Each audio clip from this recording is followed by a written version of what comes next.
قرآن و حدیث کے واضح اور صریح نصوص سے یہ بات ثابت ہے کہ اللہ کے علاوہ کسی اور کو پکارنا، چاہے وہ نبی ہو، ولی ہو، فرشتہ ہو، جن ہو، کوئی بھی ہو، اللہ کے علاوہ کسی اور سے استغاثہ، استعانت، ما فوق الاسباب پکارنا، دعا کرنا، یہ شرک ہے۔ قرآن و حدیث کے واضح نصوص سے یہ بات ثابت ہے، یہ حرام ہے۔ اب جو لوگ یہ ذاتی اور عطائی کا فرق کرتے ہیں، یہ فرق آپ کہاں سے لائیں؟ کوئی دلیل ہے اس کی؟ کہ کوئی بھی مسلمان کسی نبی کو یا کسی ولی کو اس کے بارے میں یہ عقیدہ ان کے بارے میں یہ نہیں رکھتا کہ وہ معاذ اللہ بذات خود اللہ کی دی ہوئی طاقت کے بغیر ہی کسی کی بات کو سنے، یا اللہ کی دی ہوئی طاقت کے بغیر ہی بذات خود وہ نبی یا ولی خود وہ مدد کرتے گئے، یعنی ان کے پاس جو اختیار ہے، جو طاقت ہے، وہ ذاتی ہے، عطائی نہیں ہے۔ اگر کسی کا یہ تصور عقیدہ ہو تو وہ پھر جا کر کسی شرک کے کھاتے میں آئے گا۔ یعنی یہ کہتے ہیں کہ اللہ کے نبیوں سے یا اللہ کے ولیوں سے جو ہم مانگتے ہیں تو یہ عقیدہ رکھتے ہوئے نہیں مانگتے ہیں کہ ذاتی طور پہ ان کے پاس یہ طاقت ہے کہ ہماری مدد کر سکتے ہیں، بلکہ اللہ تعالیٰ نے ان کو طاقت دے رکھی ہے، تو اللہ تعالیٰ کی عطا سے یہ لوگ ہماری مدد کرتے ہیں۔ یعنی یہ ذاتی اور عطائی کا جو فرق کرتے ہیں، یہ فرق آپ کہاں سے لائیں؟ اس طرح تو جتنی صفات اللہ تعالیٰ کے لیے ثابت ہیں، جو خصوصیات اللہ تعالیٰ کے لیے ہیں، وہ ساری خصوصیات آپ غیر اللہ کے لیے، نبی کے لیے، ولی کے لیے، پیر کے لیے مان لیں اور کہہ دیں کہ یہ سب عطائی ہیں اور اللہ تعالیٰ کی ذاتی ہیں۔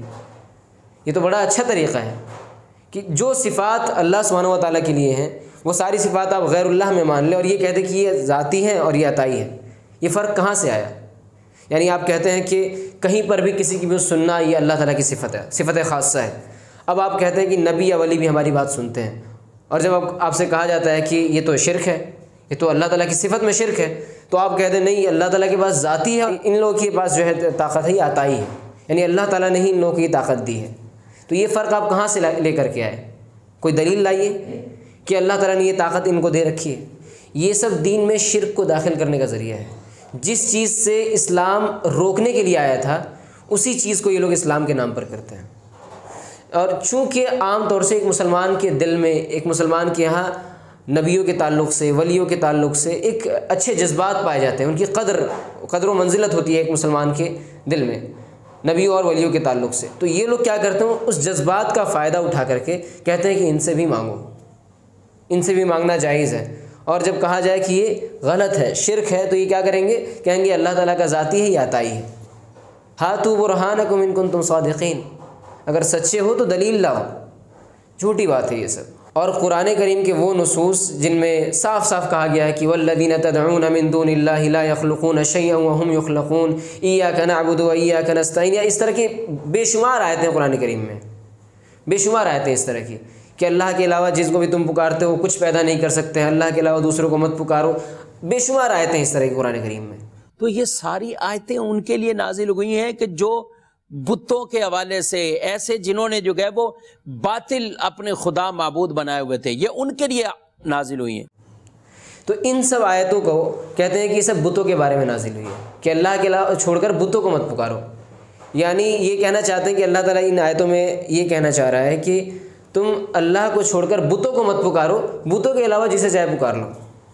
کیا یہ آیت صرف بتوں کے ساتھ خاص ہے؟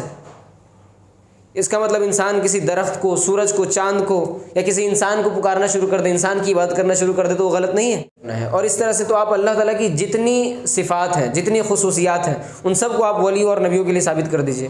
اللہ تعالیٰ کہتا ہے لا یعلم الغیب من فی السماوات والارض الا اللہ وللہ غیب السماوات والارض، اور آپ کہیں کہ اللہ تعالیٰ کے پاس ذاتی ہے اور نبیوں اور ولیوں کے پاس عطائی ہے۔ یہ سب دین میں شرک کو داخل کرنے کا ذریعہ ہے۔ کوئی دلیل نہیں ہے ان کے پاس ذاتی اور عطائی کا فرق کرنے کا، اور ذاتی اور عطائی کا فرق کر دینے سے یہ شرک کے دائرے سے باہر نہیں نکل جائے گا، یہ شرک ہی رہے گا۔ اس طرح سے تو آپ اللہ تعالیٰ کی تمام خصوصیات میں جو ہے ذاتی اور عطائی کا فرق کر کے سب غیر اللہ میں ثابت کر دیجیے آپ، تو یہ ایسا نہیں چلے گا کام۔ اور جن احادیث سے یہ نبی صلی اللہ علیہ وسلم کے لیے یا دوسرے انبیاء کے لیے غیب ثابت کرنے کی کوشش کرتے ہیں، وہ صریح دھوکہ دینا ہے۔ نبی کا تو مطلب ہی ہوتا ہے کہ جس کی طرف وحی کے ذریعے سے جسے بہت سی غیب کی باتیں بتا دی گئی ہو۔ اس کا یہ مطلب نہیں ہوتا ہے کہ مطلق نبی تمام غیب کی چیزیں جانتا ہے، یہ ہرگز اس کا مطلب نہیں ہوتا ہے۔ شرک کے خلاف بولنا ہی عین اتحاد کا کام ہے۔ میں نہیں جانتا کہ اگر توحید پر یہ امت متفق نہیں ہو سکتی تو پھر کس چیز پر متفق ہوگی؟ جب توحید پر یہ امت متفق نہیں ہو سکتی جو کہ بنیاد ہے اس دین کی، اس پر متفق نہیں ہو سکتی تو پھر کس چیز پر یہ امت متفق ہوگی؟